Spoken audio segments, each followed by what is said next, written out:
Hey guys, here we are in the garage of Gran Turismo 7, where we're going to learn about the history of some cars. So in this video you can see the 12 cars that we have set out, and we're going to go to the Gran Turismo Cafe to learn a little bit more about them by hearing some anecdotes by some car enthusiasts. So the first car we're going to start out with is the 1988 Toyota Supra 3.0 GT Turbo. It has 266 horsepower and weighs 3,373 pounds. And let's go find out a little more information about it. So, just going to head over to the cafe. We got something from Chris here. Chris says, "Now there's a beauty. This isn't just any Supra, you know. It's known as a homologation model, meaning it was developed primarily as a race car. Toyota's reason for creating it was to win the Group A title in the Japanese Touring Car Championship. To ensure it was battle-ready, the engineers performed various mechanical upgrades. These included a turbine and intercooler, as well as parts for naturally aspirated and turbocharged engines. As a result, the Turbo A produced 29.6 more than the base model. With production capped at 500 units, this homologation model sold out in the blink of an eye. Aside from the wheel color and bumper shape, it doesn't look too different from its forebear. However, those in the know will instantly recognize its worth." That's pretty cool information to know about. Just looking at the car, it doesn't look too much different than any particular base model, but I guess you really have to find those details to be able to notice the differences. Okay, the next car we're going to check out is pretty similar age, is the Bmw M3 Sport Evolution. 1989, weighs 290 pounds. No, it does not weigh. It's 290 horsepower and weighs 2,434 pounds. That was a pretty cool steering wheel there. It looked like a nice padded cloth, or like some suede maybe. When I see this car, I think of DTM. Let's see if there's anything to do about that in the history. There's nothing like an M car from BMW. The first generation M3 is mostly associated with racing. The final model was the Sport Evolution, which was quite popular. It is distinguished by its upgraded 2.5-liter engine and rear spoilers. At first glance, the mods may seem light, but those in the know will tell you otherwise. Oh yeah, these cars were impressive indeed. Not too many of the original M3s were produced, so you can expect their prices will increase with time. I definitely like the look of that spoiler. That is pretty big. Kag says, in the 1980s there was a very unique phenomenon in the history of automotive design. It was a time when the boxy style was surely at its peak. The blister fenders here were the result of the hardships endured from trying to blend the roundness of the tires with the square body of the car. This style is one of the defining symbols of this era.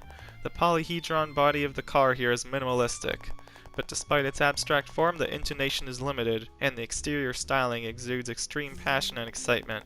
And because the car is seemingly pressed into an inorganic shape, the end effect is one that's relatively prominent.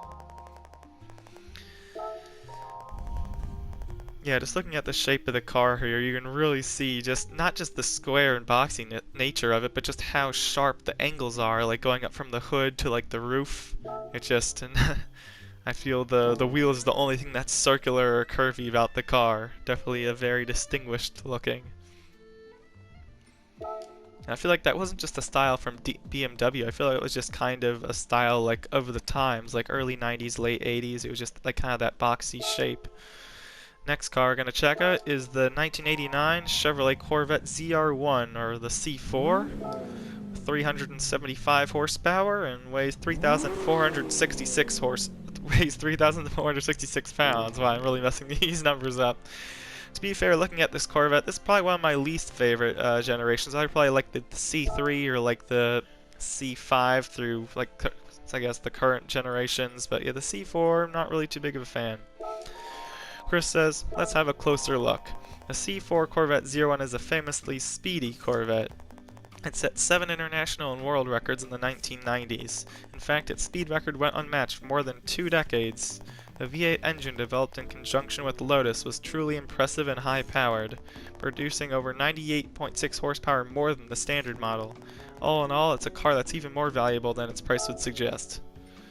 And Ed says, the C4 Corvette had plenty of innovation both in the inside and outside. Its design was a marked mark a departure from the curvier C3, being more angular and wedge-shaped. This was evident in the clamshell hood and in the headlamp construction. Under the hood was a powerful 4-valve DOHC engine. The Zero One also came equipped with wider rear tires and fenders. The interior was inspired by aircraft design. Some people say that the C4 lacked the soul of a Corvette, but I happen to like it plenty. Yeah, I do actually like the rear headlights and just the way that they're like indented, I guess, within the car. I feel like that's kind of cool, and they also mentioned how it was based off of a spaceship. I feel like that was also previous Corvette models, so it's kind of cool. I didn't know how long they kept that tradition going, trying to base it off of like spaceships, but I do love those fold-up front lights too. So I'd say the coolest part are the headlights and the rear lights. Next car I gotta check out is the Nissan Fairlady Z300ZX. Has 276 horsepower. Oh, that nice engine note there. Weighs 3,329 pounds, and look at all those buttons. There's so many around the dash there that don't even know where to start there. So let's go learn about the Fairlady here. We got something from Shiro Nakamura. Shiro says, for a car that came 2 generations after the S30, this one has rediscovered its Z-ness. Three-dimensional undulations of the car are restrained, and the design theme is simple yet bold. The flush surface of the side glass and body around the door section was an American design trend at the time. You could say that the Z32 is more of a coupe in design than a sports car, but the super wide and low body proportion makes the overall look amazingly sporty. If you look at the design flow, it does deviate from the Z story, but the level of refinement of its design is truly outstanding. That's why the car is still so popular. And here's an interesting fact: the area around the opening line of the rear hatch was carried over to the Z33. Yeah, looking at that car, I really don't see too much that connects it with current generation, like Nissan Zs, like 370Z, 350Z. I don't really see too much similarity, but I guess that diversion, whether it was creating a more American style, I guess that maybe appealed to more international audiences, but or I guess international customers. But next car we're going to check out is the Mazda Eunos Roadster, 1989. Has 117 horsepower and weighs 2,072 pounds. And man, these engines are starting to get better and better the more we go. I'm looking at this Roadster and like, was this like the first generation of like the Mazda Miata? I really don't know. I just see that similarity. I don't know whether Eunos is like the European term for Miata. Anyways, Chris says, now this is one of the true icons of the industry, one that changed the history of sports cars in the world. It has attractive styling, a top that can be folded down easily, and the cockpit space is just snug, and its price at the time of release was very affordable. But above all, the market for convertible lightweight sports cars was quickly decreasing at the time. It was a dark time for enthusiasts. This was the savior that revived the entire genre of cars. I mean, it says cheap at the time. I'd like to think cars like this size are probably cheap nowadays. Not this exact one, but like similar generations are probably still cheap. But anyways, Tom says, you know, from the start I wanted to give this Roadster a timeless design. It's full of that sentiment that compels owners to wish their car a good night. I've even heard of fans who choose to sleep in it the very first day they had it in their garage. Truly, it's a car you christen, throw birthday parties for, and one day lovingly restore. That's... oh, well, I meant to say yes to that, hear more from Tom, but... anyways, that's cool, the fact that people love these cars so much that they like to sleep in them like the first night and throw birthday parties. That's pretty funny, but...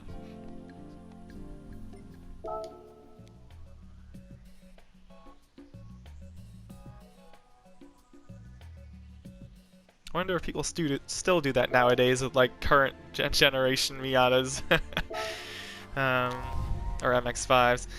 The next car we're going to check out is the Lancia Delta HF Integral Evolution 1991, which weighs 2,976 pounds and has 209 horsepower. This car just yells rallying, doesn't it? It's just... and again, the boxy shape, so... let's see what people have to say. We got Hideo Kodama. It says, at a time when Giugiaro, I hope I pronounced it right, was designing many production cars, he put his signature styling technique on full display on this Lancia Delta. It reflects the dignified brand image of Lancia and gives off a very positive feel. During the 1970s, Lancia dominated rally races with a car probably everyone is familiar with, the Stratos. Lancia most likely intended for the Delta to be the spiritual successor of the Stratos. When comparing it to the rally-bred Stratos, the Delta improved on the two-box hatchback sedan theme. The fat 16-inch 205 tires and the huge blistered fenders provided the car with the prowess of a wild animal. You can see how a tame hatchback can transform into a fierce rally machine. I do like this kind of design approach as well.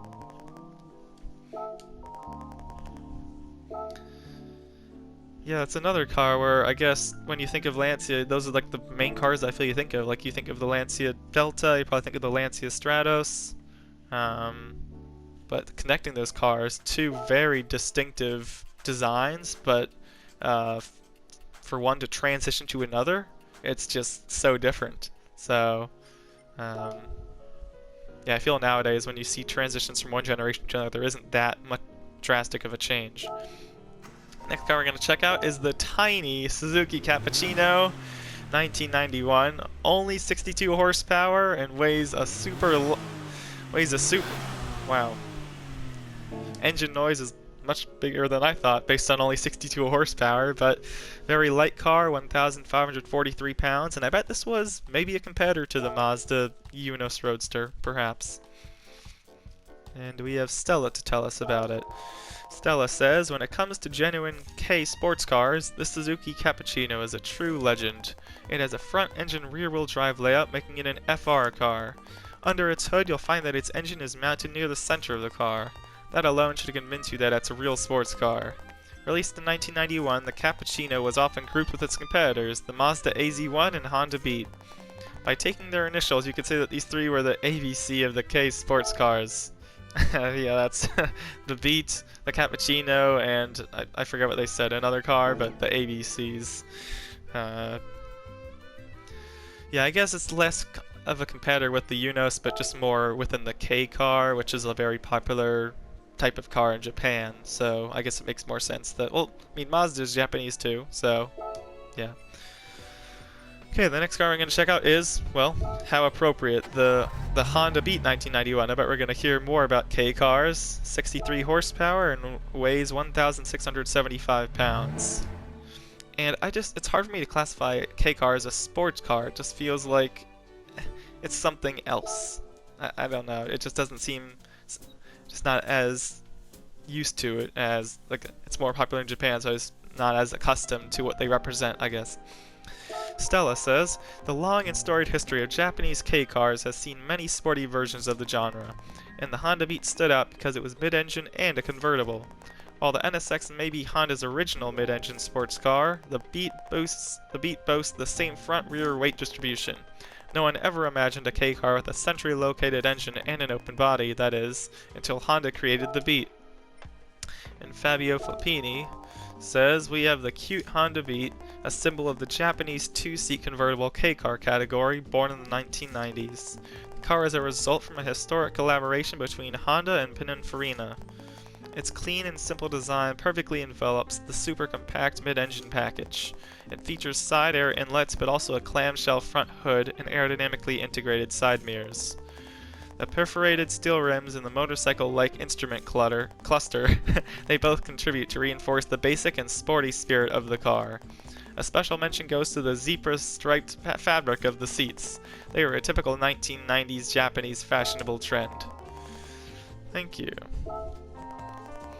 Yeah, I'd like to see if we can get a view of those zebra-striped seats, but I guess what I was thinking about K cars is I just think of them as compact cars, and that's like a different category than typically sports cars. I feel like they're not typically as compact.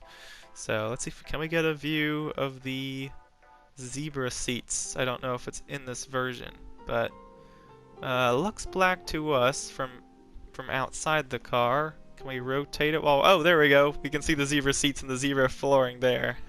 So, yeah, that's pretty cool. I don't feel like you see many zebra pattern seats nowadays. But okay, on to the final 4 cars here. We're starting off with the Porsche 911 Carrera RS 1992. Has 255 horsepower and weighs 2,712 pounds. I like that huge RS on the steering wheel, in case you ever forget. So we have Chris and Freeman Thomas to tell us about the car. Chris says, the only notable difference with the standard 964 Carrera is the 1.6 inches lower ride height. You may not notice that because it's very discreet. At a glance you would think it's a standard 964, but that's another element that woos the fans of the 964 911 Carrera RS. It's extremely pure to say the least. There are no comfort items here at all. As a result, it's 265 pounds lighter and its handling is razor sharp. I'm certain it'll continue to rise in value over time. It's definitely one of the best of the best. I swear, Chris is all about value. It's like, oh man, only people that know about this car know how valuable it's worth. He cares about the cash, not the history, it seems, for all these cars. Freeman says, the 964 based RS is one of my favorite models because it retains the original Euro 911 shape and air-cooled Fiat 6. I'm thrilled it is visually pure and doesn't have any add-ons like a fixed rear wing. Also, it's Porsche's first cup car, a true successor to the 73 RS and the 74 RS 3.0. You can immediately tell a 964 RS from a normal 964 just by looking at the stance and the wheels. The 17-inch wheels in the 964 are made from aluminum. On the 964 RS, they are visually the same but were wider and made from lighter magnesium. Today they fall into the Eunos unobtainium category. Let's hear more from Freeman. Freeman says it could be ordered in standard colors along with ruby stone, signal green, or maritime blue. The sparse interiors came in black as standard. Then there are the one-piece composite Recaros with central trimmings in two-tone leathers. There was the M001 Carrera Cup version, the M002 RS Touring version, and the M003 NGT1 Carrera RS. This is a must-have for the 911 air-cooled purist. So yeah, I'd say the main things we were able to take away from that, learning about this car, was how low the ride height is, and how much it's associated with just being pure. The fact that there isn't any spoilers or big add-ons. I mean, there isn't nowadays. You look at all like sports cars, and I need to look at current 911s to check this out. But it's like, do you see any front splitters here? I feel like there's just, it really just is. Yeah, I mean, design-wise, I like the way that the headlights are like sticking out from the hood in that way. Since, see, we just change a few angles. Yeah, it's kind of hard to tell just how low that ride height is, but yeah, it's just it kind of reminds me of like a Volkswagen Beetle and just the way that like those big headlights. But yeah, just because a car doesn't have a spoiler, I don't know if I could just define it as pure, but maybe there's other aspects that I wasn't completely understanding. Next car we're going to check out is the Honda Nsx Type R from 1992, 284 horsepower and weighs 2,712 pounds. And look at that nice stitching, that red stitching. And I mean, a lot of these cars, they looked amazing on the outside, but have been pretty bare on the inside. This is one of the cars that definitely looks a little more intricate on the inside, other than the zebra seats on the other car we saw. Here's Fabio to tell us about it. He says, I remember very well the impact of the Honda Nsx at the 1989 Geneva Motor Show. It was the expression of absolute sportiness combined with Japanese perfection. In fact, its clean and streamlined style comes from studies previously made with Pininfarina. These were further developed later by in-house Japanese designers. This design is so pure and balanced that it lasted 15 years without noticeable changes. While the front and side are slightly reminiscent of the Ferrari style, the tail is particularly original and successful. Of note are its integrated wing and the transversal strip of lights. The Type R version boasts intense technical improvement work and is virtually identical in aesthetics. Well, it's good to know that Gran Turismo is even having typos in their cafe messages, but that's kind of funny. But yeah, when I look at the Nsx, the thing I take away is just that they mentioned the streamlined siding. I really like just the shape of like those air inlets, I guess, or radiator inlets, whatever they are. Yeah, just another I wouldn't say iconic aspect to it, but just recognizable aspect is just those like square lined rear lights. Let's even get another view of the back here. Yeah, I like that connected spoiler all the way across, but yeah, just looking at it here, like look at just the sides of all these cars. I feel like you even get a little bit from the Honda Beat, but a lot of these cars not as intense of just like that streamlining on the side than the Nsx. I feel that's definitely one of the more intense ones. Okay, the next glass car we're gonna look at is the Nissan R32 Gtr. 1994, has 295 horsepower and weighs 2,646 pounds. I feel like these Nissan GTRs, like the R32, the R34, I feel like they're super popular nowadays. I'm not sure if that's Jimmy Broadbent's car or whether he has another Nissan, but I know that these cars are just super special. Chris says, of all the Nissan Skyline GTRs, this R32 stands out as truly special. From the late 1960s to the early 70s, the Skyline seemed unstoppable on the Japanese race circuit. However, Nissan halted production of the Skyline GTR in response to the 1973 oil crisis. In 1989, the GTR name was revived with this R32 Skyline GTR. Nissan poured all of its technical know-how into its development. The hard work payoff has the R32 dominating the competition from the get-go, winning the hearts of motorsports fans. I can only imagine that its value will continue to increase over time. Oh my gosh. Can you say something other than its value, Chris? You're starting to bore me.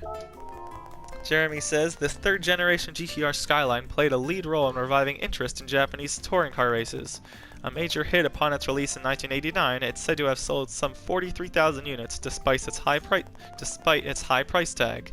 A race-ready version was developed shortly after.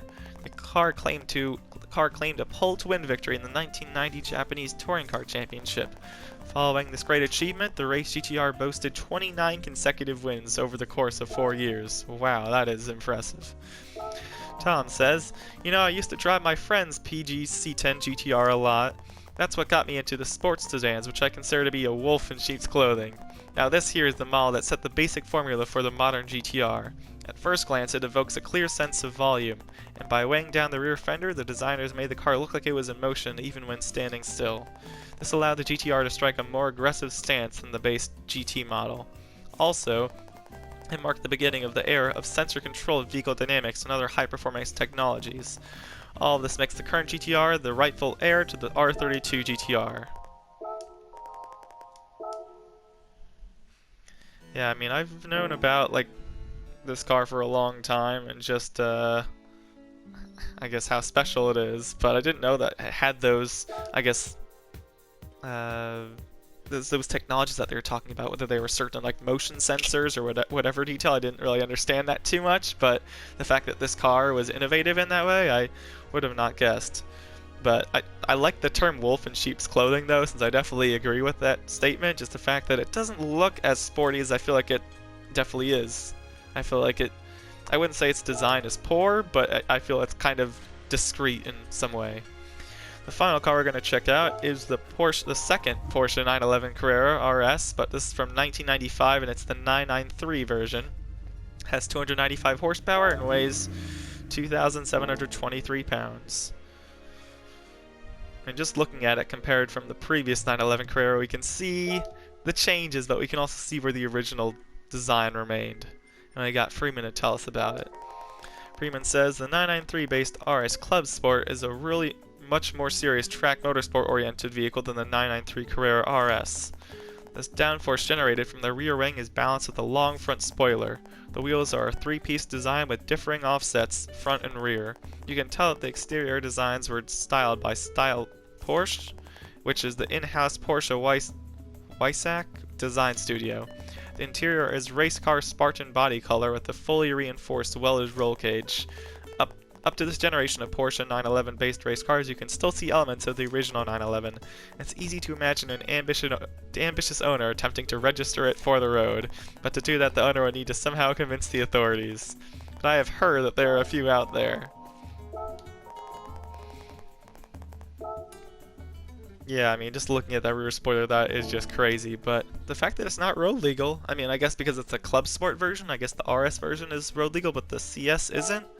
So that's kind of disappointing because this would be so awesome to just drive on regular roads. I don't feel like it screams, I mean, it screams race car, but it doesn't scream only race car, I guess. But yeah, in terms of comparing it with the other Porsche, which was described as pure, I mean, the fact that there's this rolled cage inside the car and like those race car seat belts, like the multiple harnesses, and the rest of the car basically emptied out. Looking at some other views of the car here, I mean, you can definitely tell this is, I guess, less pure, but I'd still say that they're both incredible Porsches nonetheless.